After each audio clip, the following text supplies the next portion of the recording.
Thanks for joining us for another episode of Mid-American Gardener. I'm your host, Tanisha Spain, and joining me in studio today are two of our panelists, which I'm sure you'll recognize from past shows. So before we get into the show and tells and questions that you've asked, let's have them introduce themselves and tell you a little bit more about where you can find them in the gardens. Okay, we'll start with you. Well, I'm a Champaign County Master Gardener, and I'm past president of the Illinois Herb Association. And you'll find me a lot of times out at Allerton Park in their herb garden. In the herb garden. Okay, all right. And Jen? Hi, I'm Jen Nelson. You'll find me online at groundedandgrowing.com. I write a gardening blog and answer questions from folks. I'm a horticulturalist, and you can also find me on campus. I teach Hort 105 vegetable gardening to undergrads. She's a busy lady, and at Grounded and Growing. Yep. You've got a lot of stuff going on. I do. Okay. All right. So we've got show and tells. We're beginning to harvest things out of the garden if the weeds haven't completely taken over like at my house. So these ladies have brought some things to share with us. Okay, we'll start with you. Okay. Well, I'll start with these tomatoes. This one is called Amber, and as you can see, it's a pretty small, like a salad tomato. Mm-hmm. And the thing I like about them is the plants are only about 1.5 feet tall, and there's at least 20 tomatoes on some of the plants. So a compact plant that really... but they're just loaded with these little tomatoes, and they're actually quite a tasty tomato. Awesome. So I've been impressed with them. Oh, wow.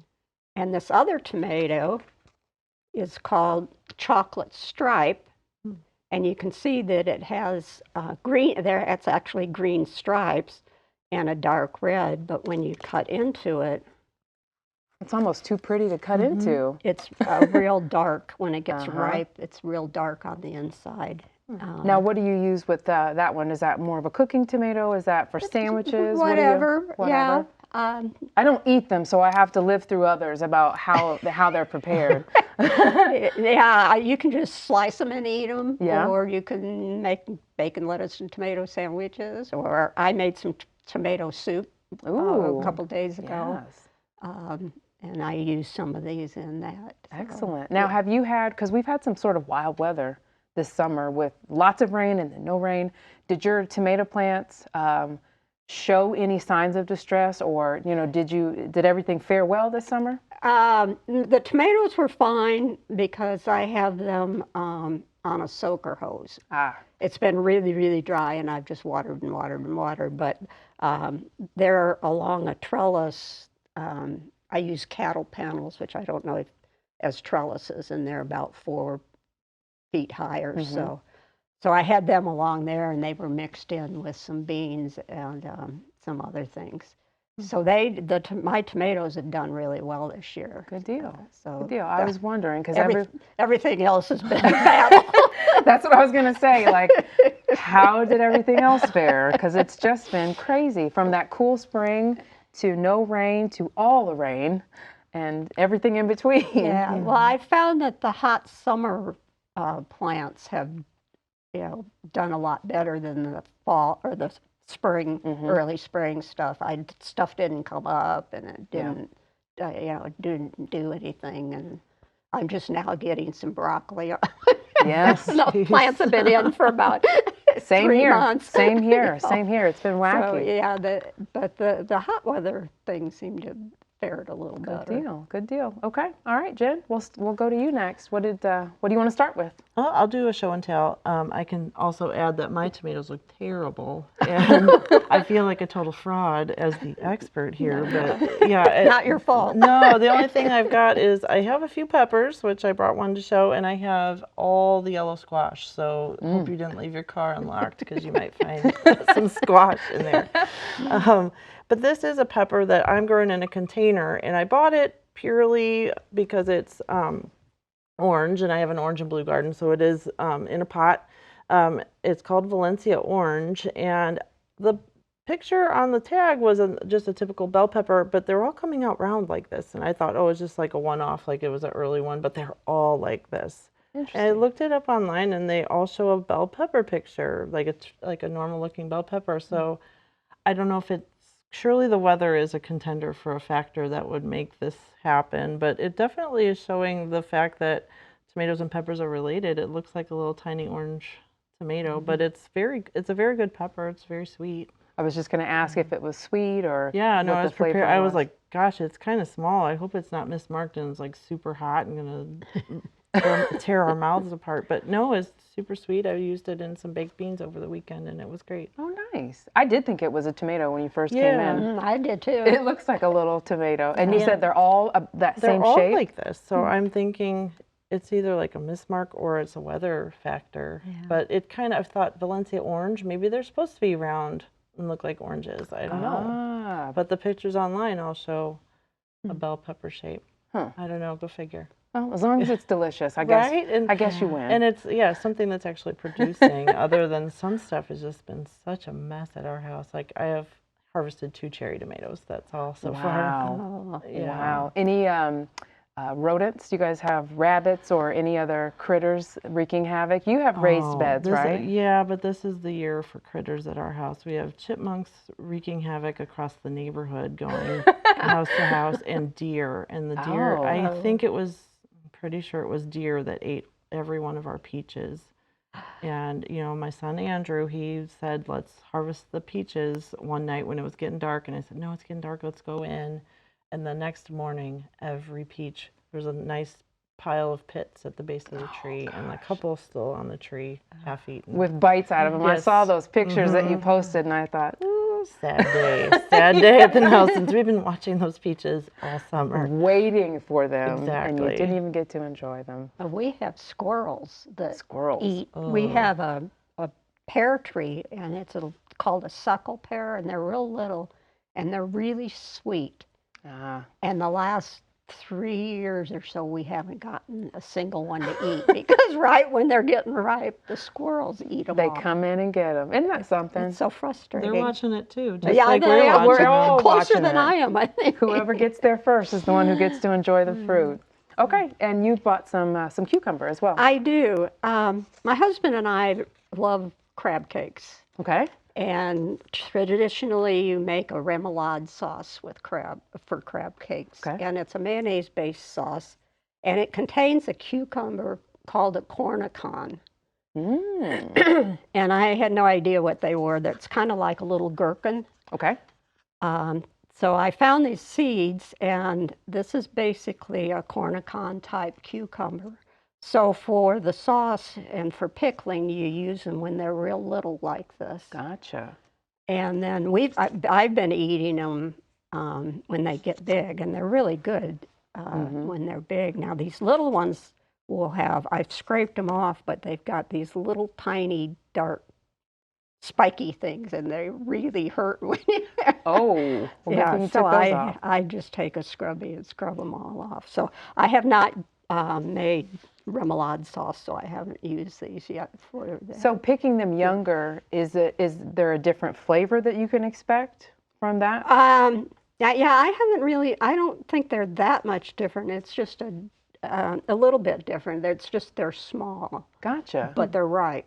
They're ripe enough to use in the sauce. Interesting. It's basically a southern New Orleans type. But those cucumbers that you have there, the small and the large one, they're the same variety? Yes. Wow. And some of them, the vines have just been incredibly prolific, and they're all over my garden. And so I don't always see them, and sometimes I find one that's When they're about this huge. big around and yellow. So That one goes to the compost pile. that's the seed one. Yeah. Very nice. Okay. All right, Jen, we're going to go back to you. Sure. I just went out and looked at what in my garden actually looks good after all this crazy hot, cold, wet, not dry weather we've had, and what has not required really any attention from me. So I'll just go through what I brought. This is called coral berry, and you can see it has kind of a pink berry. This is a variety called candy. And I've literally done nothing to it, and I transplanted it in the middle of the summer at a time when I probably shouldn't have, and it is done fine.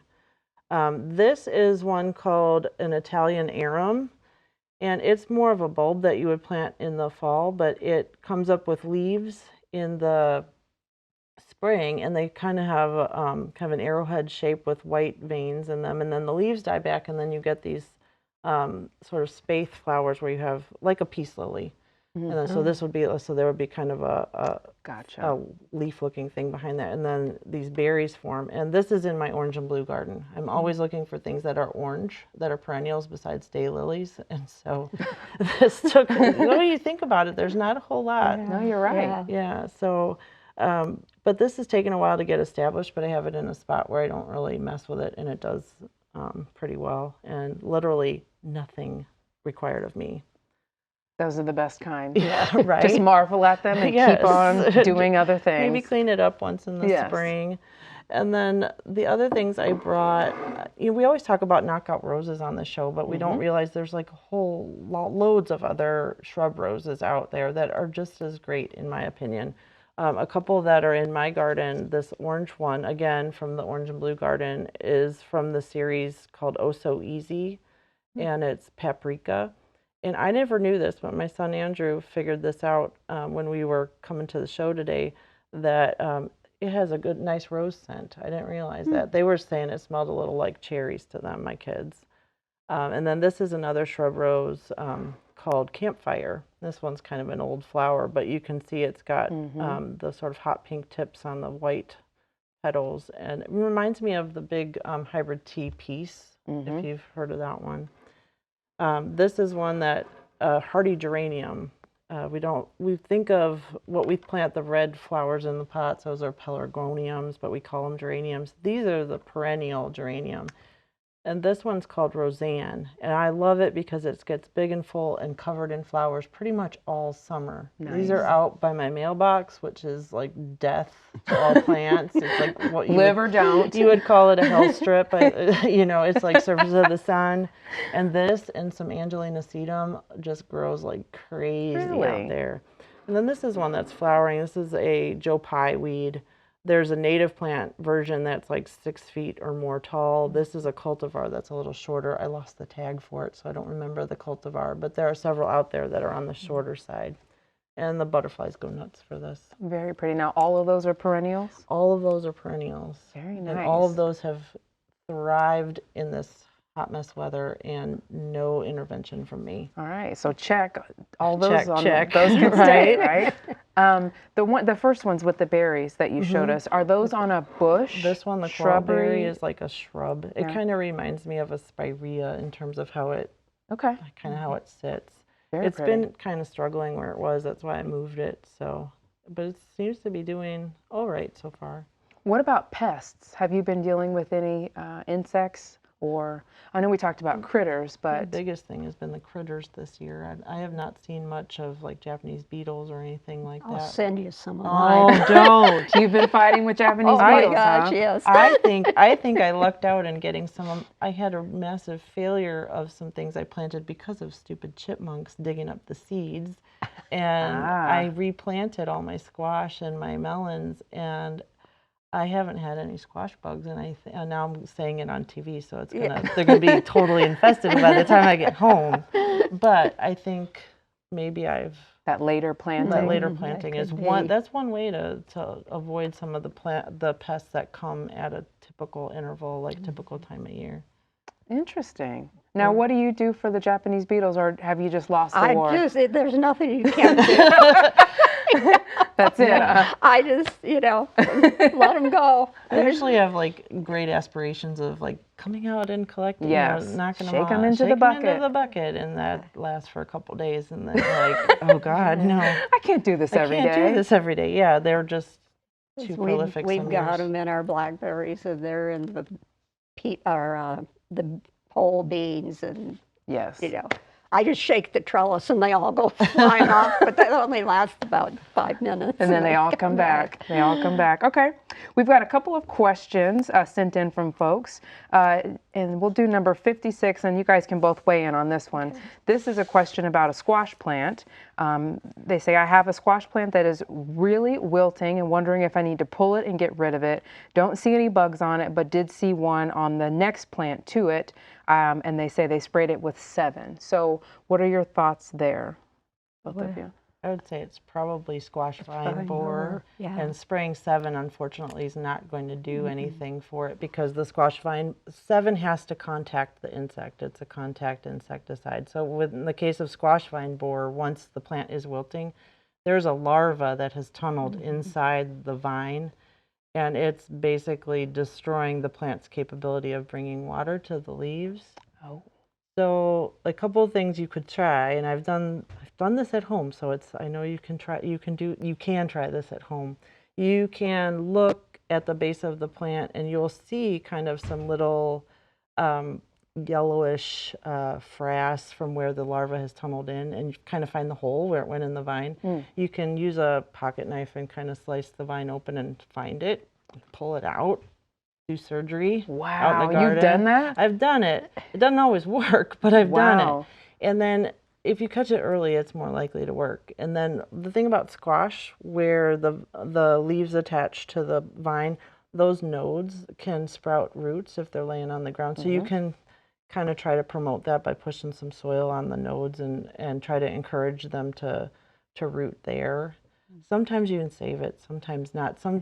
It just depends. Okay. That's my take on it. All right. Okay. Well, I've struggled with squash vine borer for a long time, and this year I covered them with row cover. Yeah, that's a good. The plants, and finally I've got a year without squash vine borer. The other thing is too, sometimes you can wrap aluminum foil around the base where the larva plant goes into the soil. That's a great one. It's tricky to do, but it kind of helps. So doing aluminum on the base of the plant? Yeah, just take a little strip of aluminum and wrap it around the base of the plant, because that's where they enter. Yeah, no, that's a great tip. Yeah, yeah. And planting later, even if planting later. I meant to do that, kind of. It's just life got in the way, and chipmunks got in the way. Planting later after that window when the adults are laying the eggs. Okay, so now there you go. Plant a little later, or try a little bit of aluminum foil. There you go. Excellent. Okay. Jen, this one's for you. This is question 53. This one says, 2 of my peonies are covered with a light gray film. What could be causing this, and what is the remedy? It sounds like powdery mildew to me, and it's pretty typical on peonies, especially the older varieties. Some things you can do fungicide if you're so inclined, but you would have to start it before that powdery mildew shows up, and then you have to apply it at an interval that would be listed on the package. Most people don't want to do that every 2 weeks for the rest of the season. Just practically speaking, it sounds great, but the reality is usually people don't want to keep up with it. So what you could do is just live with it, because it's not going to hurt it in any way. We've already seen the flowers in May and June. Just make sure you do a good job of cleaning up this fall, cleaning up all the dead leaves, and get it out of the garden. Don't leave it there, to try to lessen the inoculum for next year. And you can go in and try to thin it out at this point, maybe improve some of the air circulation, because usually that sort of stuff takes root in cool, wet, when the leaves stay wet. I mean, you can try that, but. Ella was on not too long ago with a plant that she got for a steal because it had powdery mildew. And she said, I'm just going to go home, I'm going to cut it back, and I just got, a really great plant that hopefully I can get this under control on. But a lot of people, I guess, think it's damaging to the plant, so it doesn't harm it at all? No, not really. Just not aesthetically pleasing? It doesn't look nice. Yeah. And that's why it gets marked down. And then one of you walk in and you see a jackpot. Anything to add there about the powdery mildew? No, just about the same thing. And actually, my peonies didn't have any this year, and I don't know if it was mine didn't either. They were fine. Yeah. And they're old peonies. Mine are too. Interesting. Maybe they're in a different area where there was a lot of rain, or a lot of moisture. Yes, Or a because lot it's of been no- spotty. Yeah. So. Okay. Or no good circulation. All right, number 58. Let's do this one.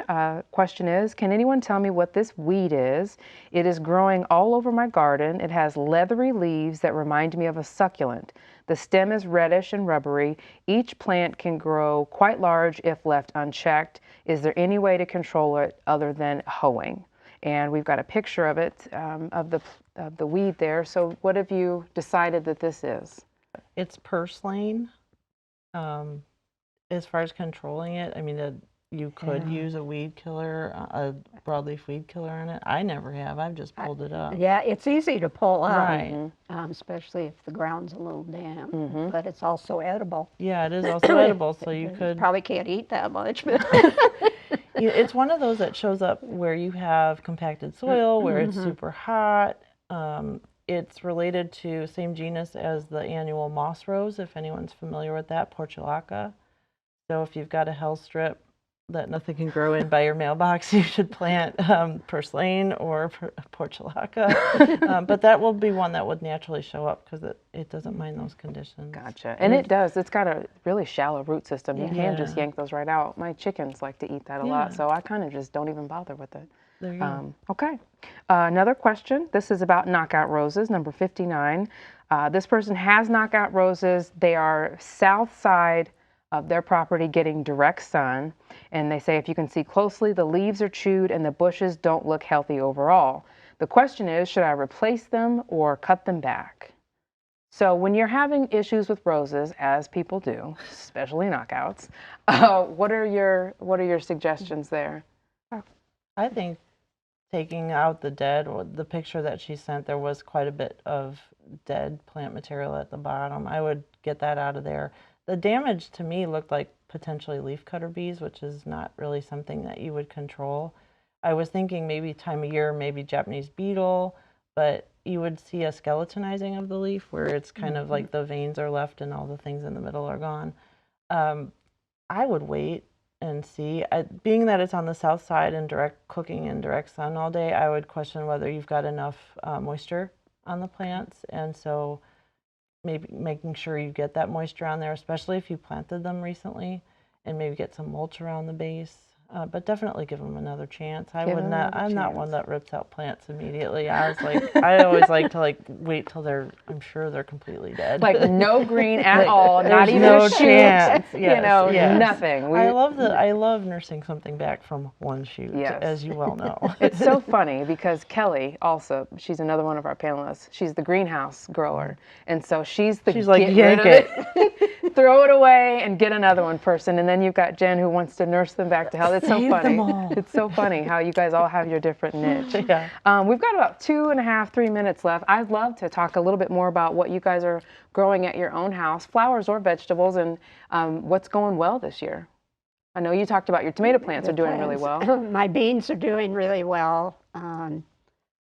Cucumbers also. My squash has done pretty well. Usually by now they're dead, and they're not. So I'm doing something right. Doing something right. Peppers have struggled. The early crops, the spring crops, were just nothing. They really struggled. Seed didn't come up, and I had the same problem. It's just My pepper plants are still very small, and they did not perform well this year. Yeah, mine are usually I used to put little short cages around mine, and usually they're past the top at this point, and they're just not. And I think we may have seen some of the upper limit of tolerance of temperature with some of our plants. I think so too, because mine are doing well, but they're a little bit shaded because they're in front of the blackberries. So they get a little bit of shade, and I've been watering them like crazy. But so they've got green peppers on them. But yeah, I have a couple little ones, and this is the one that's doing the best. But they're all these runty round ones. So enjoy them while they last. What about you at home? Besides the peppers, have you had any? I've noticed that some of the annuals that we kind of think of as doing really well in hot temperature, like Calibrachoa, Million Bells, they were really struggling in the really hot weather. And I was like, oh gosh, how am I killing them? They have plenty of water. It's just the temperature. And once we had kind of that break and it cooled off, then they really filled out. We have really nice crop of sunflowers, kind of giving us some instant privacy while we wait for some other stuff to fill in. Some of them were planted by the squirrels, or the squirrel. Squirrel. We have one squirrel that my kids have named Jumpy, and so Jumpy planted them for us. Nice. I've got some sunflowers too. A couple of them have opened up, so we're looking forward to those. But it's just been a weird growing year. It has. So I'll have to write all this down in my garden journal about the odd things that we all saw this year, because it was just kind of like the broccoli, not great, peppers, not great. Had a lot of peas in the beginning. Yes, They kind I of did liked too. that cool, but yeah, it was kind of I tricky. had a good pea crop too.